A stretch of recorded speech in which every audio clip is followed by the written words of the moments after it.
ایک دوسرے کو عزت دو، برداشت کرو۔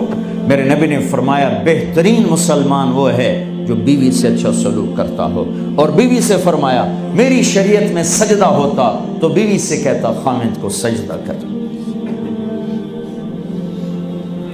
بہترین صدقہ اولاد کی تربیت ہے۔ پورا گھر میرے نبی نے نقشہ، ہر ایک کی قیمت بتائی۔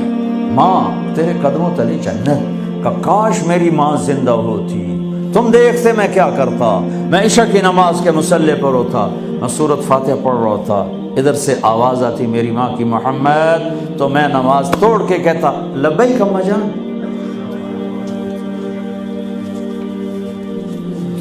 باپ کا تیرے جنت کا دروازہ ہے، باپ تیری جنت کا دروازہ ہے، کھولنا توڑنا نہیں، کھولنا توڑنا نہیں،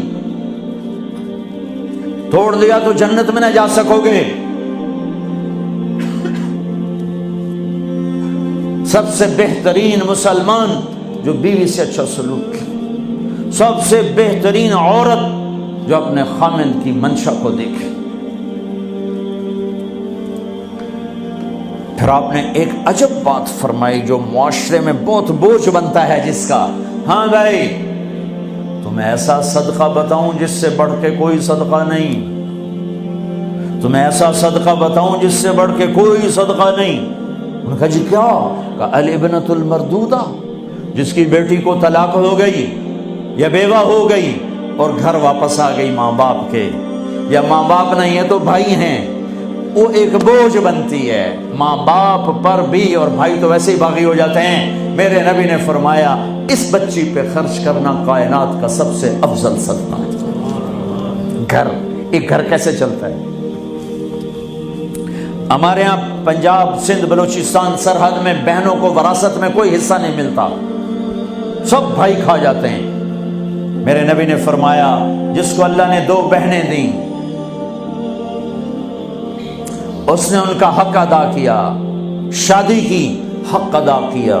ماں باپ کی وراثت میں سے ہوتا ہے، اگر میں نے کوئی خود کمایا ہے اس میں بہنوں کا حق نہیں، ماں باپ سے اگر 1 روپیہ بھی آیا ہے تقسیم کیا جائے گا۔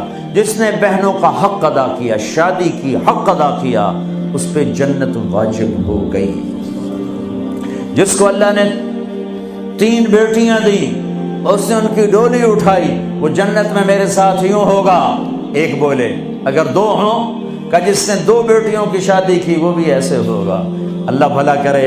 ایک صحابی کا کہ جس کی 1 ہو، کہ جس کی 1 ہے، اگر اس نے اس کو عزت سے رخصت کیا تو وہ بھی میرے ساتھ ایسے ہی ہوگا۔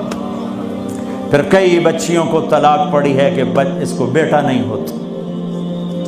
یہاں آنے سے پہلے کا واقعہ، پنڈی سے بچی رو رو برا حال اس کا، میں تو فون سنتا ہی نہیں ہوں ایسے کہ میرا تو کلیجہ پھٹ گیا ہے۔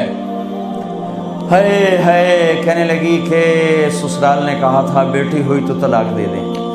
میں نے کہا اس میں میرا کیا قصور ہے، اور بیٹی ہی ہوئی اور مجھے طلاق پڑ گئی، اور میں گھر آ گئی 22 سال کی عمر میں۔ بیٹی دینے والا اللہ اور ظلم کرنے والا سسرال۔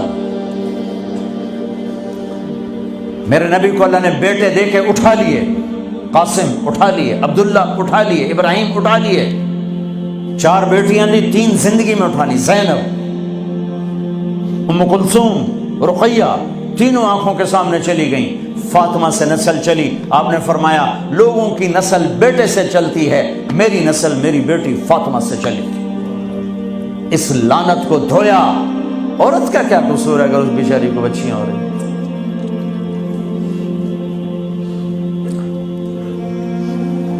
جس نے اپنی بہنوں کو حق ادا کیا، جس نے بیٹیوں کو ڈولے میں بٹھایا، ان کا حق ادا کیا، کہ جنت میں یوں ہو جائے گا۔ بہنوں کو دینا اتنا ضروری ہے، حرام ہو جاتی ہے روٹی۔ میں نے مولانا جمشید صاحب میرے استاد ہیں، میں نے ان سے تفسیر پڑھی۔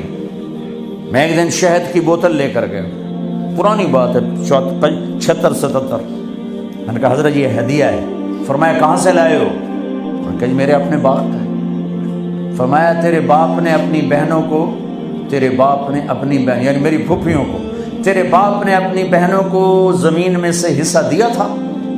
یہ سوال کیوں کیا؟ 10 روپے کی شہد کی بوتل تھی اس وقت، کہ اگر دیا تھا تو یہ میں لے لوں گا، اگر نہیں دیا تو پھر یہ حرام ہے، میں نہیں لوں گا، یہ مطلب تھا۔